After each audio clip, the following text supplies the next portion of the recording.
रही है उसके क्या इरादे हैं, ये मौक़िफ़ जानना बड़ा इंपॉर्टेंट है। और इस मौक़िफ़ के लिए कामिल अली आगा हमारे साथ टेलीफोन लाइन पर मौजूद हैं।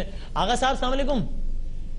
वालेकुम अस्सलाम वसीम। मैं सबसे पहले तो आपसे प्रोटेस्ट करता हूं कि आप देखें, एक तो पाकिस्तान मुस्लिम लीग को कातिल लीग कहते हैं और फिर काफ कहते हैं, और काफ जो है असल में हमारी जमात रजिस्टर्ड पाकिस्तान मुस्लिम लीग है और उसके साथ कायद आजम लोगों सर ने मेरी क्या मजाल, मैंने सदर मोहतरम के बयान का हवाला दिया, की वजह से लगाया हुआ है। सदर मोहतरम के बयान का हवाला दिया, मेरी मुझ खाकसार की क्या मजाल है। सदर मोहतरम तो नहीं है ना। मैं तो कुछ भी नहीं हूँ। आप मेरे तो सदर हो सकते हैं मेरी मोहब्बत की वजह से, लेकिन ये मोहब्बत ऐसी नहीं होनी चाहिए। काली दो आज से बजती है। लेकिन आपके जितने रहनुमा जितने प्रोग्राम्स में जाते हैं उसमें उनको मुस्लिम लीग काफी लिखा जाता है और उधर कोई भी आपका रहनुमा एहतजाज नहीं करता।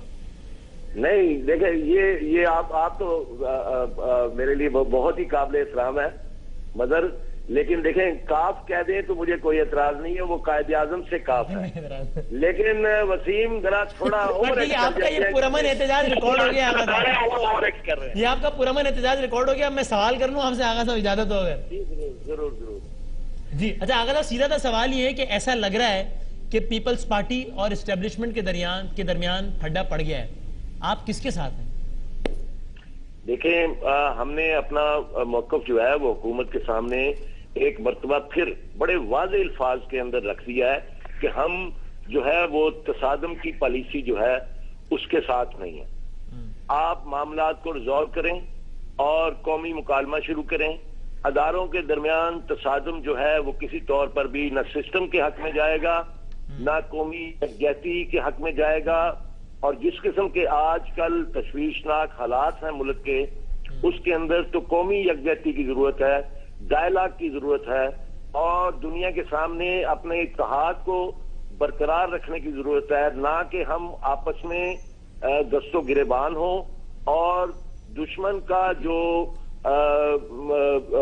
नताइज हासिल करना चाहता है वो हम अपनी एक अदम दिलचस्पी और गैर संजीदगी की वजह से उसको वो नताइज हद करके दे दें। कामिल साहब, कल जो मुलाकात हुई है, कल मीटिंग हुई है इत्तेहादियों की, उसमें जाहिर है सदर ने भी वजाहत की होगी, वजीर आजम ने भी वजाहत की होगी।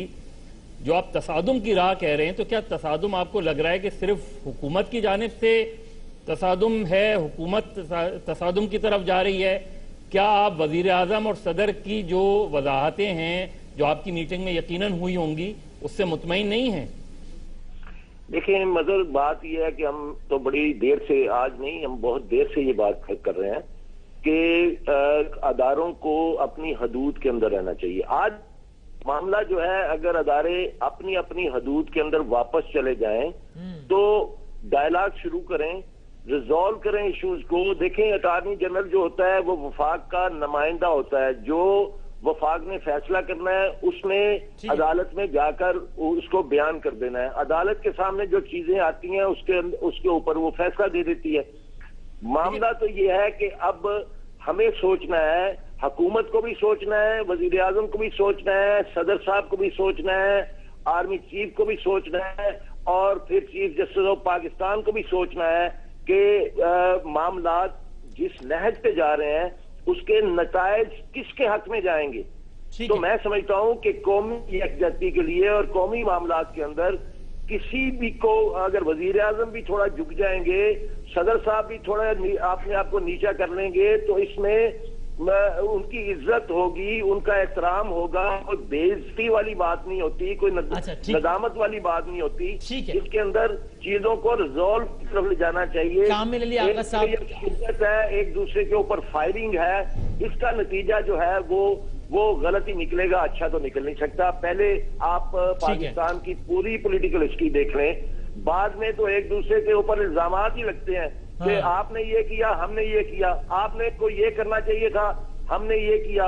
ये इसमें कोई फायदा होने वाला तो नहीं है, फायदा होने वाला नहीं है। ठीक है आगा साहब, आई एम हाईली थैंकफुल, बहुत बहुत शुक्रिया। आप कह रहे हैं कि तसादुम के हक में तो नहीं है, लेकिन अब ये इसका मतलब क्या समझा जाए कि किसके साथ है, ये टू बी अनआंसर्ड। लेकिन एक और अहम इत्तेहादी अवामी नेशनल पार्टी, बहुत सीनियर रहनुमा, सेनेट में पार्लिमानी लीडर भी हैं, हाजी अदील साहब भी हैं टेलीफोन लाइन पर। हाजी साहब अस्सलाम वालेकुम।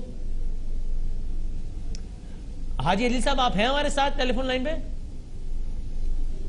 हम ट्राई करते हैं रिकनेक्ट करने की। I think we have lost him. और लाइन कट गई। और लाइन कट गई। देखते जरा दोबारा मिलाते हैं। अब कामिल अली आगा साहब ये तो कहते हैं कि इदारों को अपनी अपनी हुदूद में वापस चला जाना चाहिए, ये नहीं बता रहे कि कौन सा इदारा अपनी हुदूद फैलाता हुआ आगे निकल गया है। एक जो साहब बहुत इस वक्त एक्टिव हैं और बहुत अहम रोल प्ले कर रहे हैं, और वो मेरा ख्याल है एक कंसेंसस बिल्ड कर रहे हैं नए इंतखाबात के लिए, वो है मौलाना फजलुर रहमान, जिनके पास पीपल्स पार्टी का वक्त पहुंचा है। गई है। उन्होंने नवाज शरीफ को भी एक खत लिखा है, एक फॉर्मूला उन्होंने वजीर आजम को भी भेजा है नए इंतखाबात के लिए। असल चीज जो हुक्मरान इत्तेहाद और दूसरों में वो है, वो ये कि क्या ये नए इंतखाबात एक तो इस क्राइसिस को डिफ्यूज करने का बहुत बड़ा हो सकता है कि अगर वजीर आजम और हुक्मरान इत्तेहाद ये ऐलान कर दे कि हम नए इंतखाबात अक्टूबर में कराएंगे या जुलाई में कराएंगे, मामला और डिफ्यूज हो जाएगा, टलेगा तो नहीं।